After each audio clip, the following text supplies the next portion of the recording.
آج ناظرین بڑی خبر یہ ہے کہ سپریم کورٹ نے 63A نظرثانی درخواست منظور کر لی۔ سپریم کورٹ کے 5 رکنی بینچ نے آرٹیکل 63A نظرثانی اپیل منظور کرتے ہوئے منحرف اراکین کا ووٹ شمار نہ کرنے کا فیصلہ کالعدم قرار دے دیا۔ فیصلہ سناتے ہوئے چیف جسٹس نے کہا کہ اپیلیں متفقہ طور پر منظور کی جاتی ہیں، تفصیلی فیصلہ بعد میں جاری کیا جائے گا۔ سپریم کورٹ نے 63A کا فیصلہ 5-0 سے کالعدم قرار دیا۔ اب یہ فیصلہ تو ہو گیا، لیکن یہ بتانا انتہائی ضروری ہے کہ یہ فیصلہ کن دلچسپ مراحل سے ہو کر گزرا ہے۔ ناظرین، یہ وہ فیصلہ ہے جس کا بڑی شدت سے انتظار کیا جا رہا تھا، کیونکہ اس فیصلے کے براہ راست جو ہیں وہ اثرات آئینی ترمیم پر پڑتے ہیں۔ اس فیصلے کے بعد آئینی ترمیم کے لیے مولانا فضل الرحمان صاحب کی ضرورت جو ہے وہ اس میں واضح طور پر اب کمی آ گئی ہے۔ اب حکومت کے لیے آئینی ترمیم کے لیے مطلوبہ نمبر پورا کرنا جو ہے بہت حد تک آسان ہو گیا ہے۔ حکومت اس پوزیشن میں آ گئی ہے کہ پلان اے کے بعد پلان بی اور پلان سی پر بھی آسانی سے عمل درآمد کر سکے۔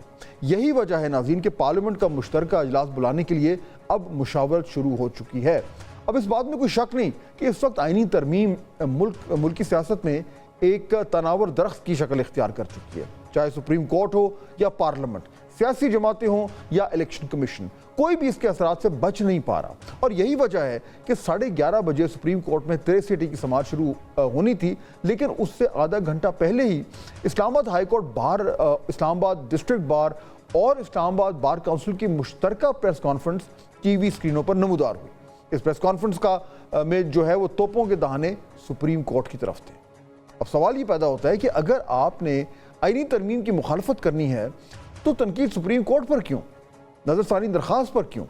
بینچ کی تشکیل پر کیوں؟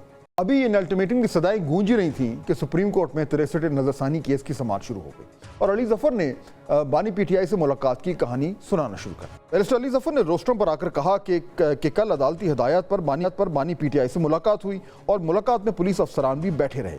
یہ کوئی وکیل اور کلائنٹ کی ملاقات نہیں تھی۔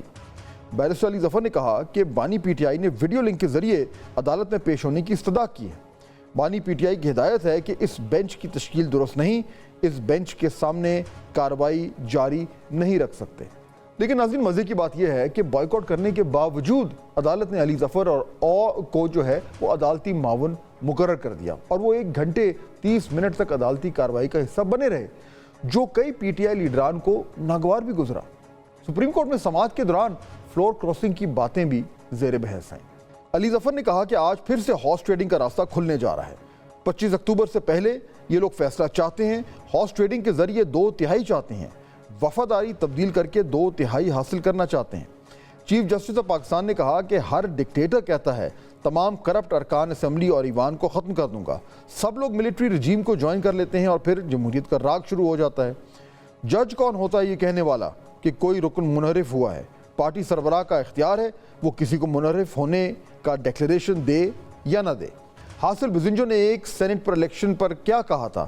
سینٹ جیسے دائرے میں الیکشن کے دوران کیمرے لگائے گئے، ایک بندہ سوچتا رہا میں فلاں فلاں کو قتل کروں گا، مگر کرے نہ تو کیا سزا ہوگی؟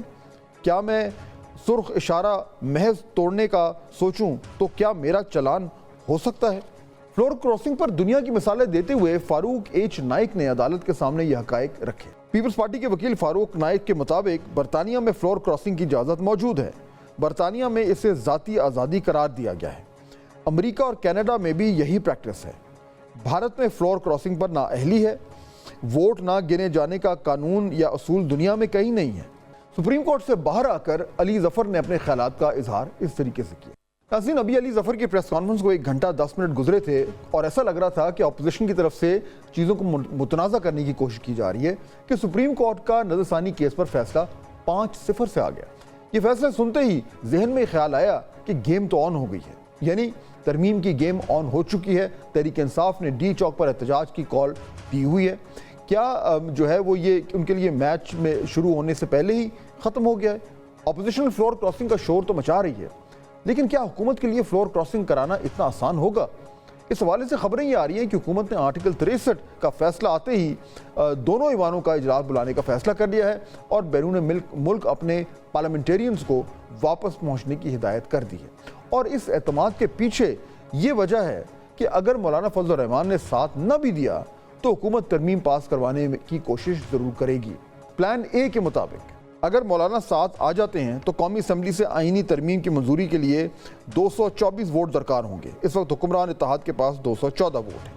مولانا فضل الرحمان کے 8 ووٹ ملنے کی صورت میں بھی حکومت کو 2 آزاد اراکین کی ووٹ کی ضرورت ہوگی، اور ان آزاد اراکین سے حکومت کی یقین دہانی لینے کی خبریں بھی موصول ہو رہی ہیں۔ جبکہ سینٹ کی بات کی جائے تو آئینی ترمیم 2/3 اکثریت سے منظور کروانے کے لیے 64 اراکین کی حمایت درکار ہے، اور اس وقت حکمران اتحاد کو 5 آزاد اراکین سمیت 59 اراکین کی حمایت حاصل ہے۔ جے یو آئی کے سینٹ میں 5 ووٹ فیصلہ کن کردار ادا کریں گے۔ بصورت دیگر تحریک انصاف کے سینیٹر سے ووٹ لینے کا پلان بھی پائپ لائن میں موجود ہے۔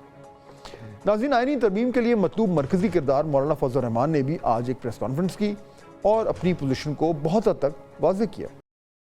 مولانا صاحب کے پریس کانفرنس کے بعد صورتحال جو ہے وہ بہت ہی دلچسپ ہو گئی ہے۔ اب یہ معاملات کس طرف جائیں گے